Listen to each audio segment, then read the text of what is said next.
What up, guys? This is Thomas Very reacting to shorts. And there's actually my thingy percentage is on like 10% now. Hey, skip the tutorial. I'm gonna skip when this loads. Way to make your friends laugh in Minecraft. And hey, YouTube bet me that you can't subscribe to the channel before I empty my inventory into this chest. So to prove them wrong, dump your finger on that white subscribe button down below. It's free and it helps out a ton. If your friends always wanted to live at sea, then here's a way to bring the sea to them. At least part of it. Since folks, boats are entities, which means that if we want to, we could place down a whole bunch of these and cover your friend's entire house in boats. Let's be honest, it's not exactly an expensive prank, especially if you got yourself a tree farm, or even just a good axe and a taiga tree. And while it's knowing that these can't stack in your inventory, placing them down is a really easy setup. And then when your friend wants to get rid of it, they're also easy to clean up. And they'll probably want to as well, considering that many entities could get a little laggy. And really that's the most destructive part of this prank, the lag. And the only thing that I would caution against so that you don't get anything too... Like I'm just saying, just imagine a boat house, like a house made out of boats. You turned your friend's house into boats. Friend's animal pen. While they're easy to break by themselves, when you have to look at the proper hitboxes to make sure that you're not killing your pigs and sheep, then it gets annoying. This is my friend's house, and this is my house. Notice any similarities? Since a great prank is to go and copy your friend's base verbatim block for block and place it right next to theirs. And after all, I've heard that AR might actually do that. Life hack.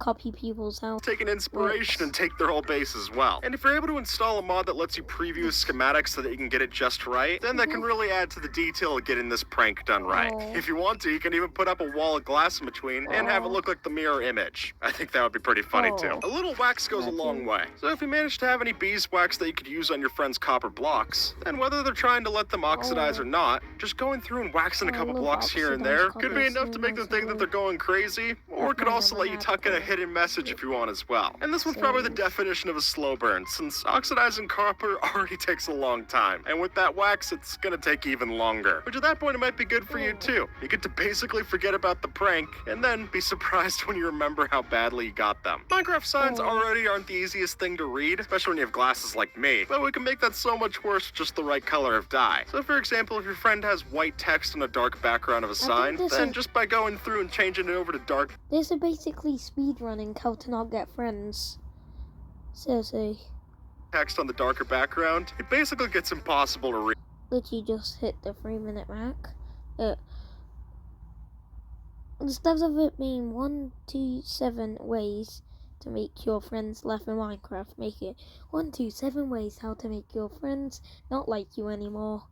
Glow ink sacks, and let's be honest, no one wants to deal with glow squids. And they're basically stuck with this one. And with the ability to edit your friend's signs, you can also change that new darker text into a hidden message for them to see. And hidden's the right word for it. Since when it's this hard to read, you really have to put this under a microscope before you even know what the prank was in the first place. This carpet offers us the perfect cover-up. Since while this rug might look the exact same all the way throughout, the truth is that if you tuck in a wall or a fence underneath some of the carpet blocks like so, then your friend won't be able to see that they're there, but they'll definitely notice when they're stepping over their rug and occasionally bob up and down. And if your friend has a low ceiling, this could also be an even better confusion there too, since they won't even know why they're not able to walk on parts of their floor, at least until they check underneath and realize they were hitting their head all along. You ever feel like you're being watched even when there's no one around? No conspiracy theory? Sure about that?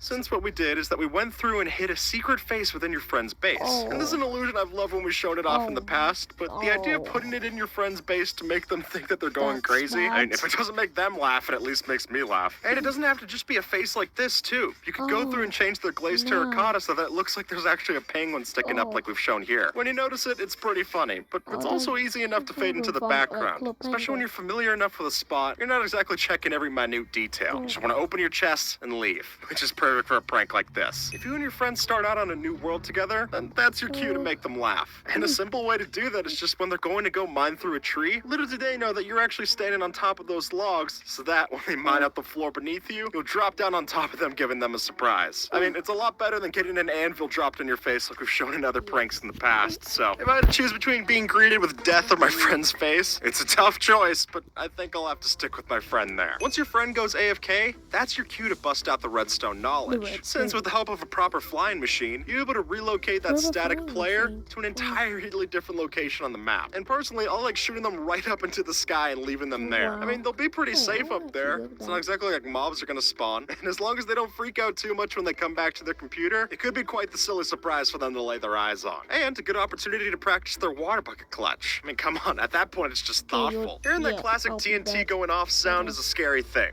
And it should be. It normally means that you're in bad trouble. But here, we get all of the scare without any of the damage, or the cleanup. Since all that we're using here is an observer to detect a redstone signal of your friend mining a block or interacting with something, and that's all we need to have it ignite the TNT, but that TNT's fallen into water. So when it goes off, there's gonna be absolutely no damage to anything around it or your friend, which is a good way to give them a jump scare without giving them a reason for revenge. Which, hey, gives you one less reason to look over your shoulder and be paranoid about. So I think that's worth something. Picture the situation. You built up this great dining hall and then call all of your friends for a meeting. Each of you sit in mine carts because there's really no other way to sit in the game. And when you get all of them there for that emergency meeting, that's when you finally reveal why they're actually there. You mine out these few center blocks that breaks the floor beneath you, and all of you drop into what's now what you've discovered, the ancient city. And credit to user Scrouso for their creativity with this. It's really an impressive prank. I mean, not only do you have to do all of the setup of getting your friends there and building the dining hall, but you also have to mine out all of the chunks that you actually fall into the ancient city. And you only got one chance to actually make it work. But when you do, it's hard to say that the results don't speak for themselves. Spawning a wither's a rude awakening, but spawning a wither like this isn't. This is because it's not spawning a wither. Sure enough, even though we built up the wither structure in the same way that we would usually, by the simple fact that we have a non-air block underneath the soul sand, that wither won't spawn, regardless of how many wither skulls you put on top of it. So as long as you build this T-shape over something as simple as a torch, carpet, or snow underneath, that wither isn't going to spawn, but it could still offer up a scare if you want to terrify your friends. And the way that I would love to do this is to go down mining with your friend, and then when they're turned around, place up the T structure, and then when they finally turn around, place down the final skull, only for them to be panicked as to why it's not even spawning in the first place. Server bugs are annoying until you use them to your advantage. Since while usually it's frustrating if you're not able to see your friend, if you're clever enough to think on your feet, then we can take after Green and use this to startle your friends while they're not able to see you. And whether that's placing signs or blocks to throw them off, I mean, let's face it, you get as much versatility as you would if you were normally invisible, but without all the particles is a dead giveaway. If you're lucky enough to get this glitch, or even smart enough to force it, then use that golden opportunity to make your friends scared or laugh. I'll let you choose. Finding good real estate on the server is a tough thing to do, especially when your friends are able to rebuild an entire cliff just to hide your house. Yeah, something like that seems like housing market manipulation to me, but it does make for a good prank. And take after this Reddit user who literally rebuilt their friend's house inside of a cliff face ravine. And I don't know if it's the shaders in these screenshots, but honestly looking at this, it doesn't look that bad. I mean, maybe a little inconvenient to get down to, but that's what water bucket saves are for. If anything, it's just good practice. So if you got something like Lightmatica that allows you to recreate your friend's build block for block with a proper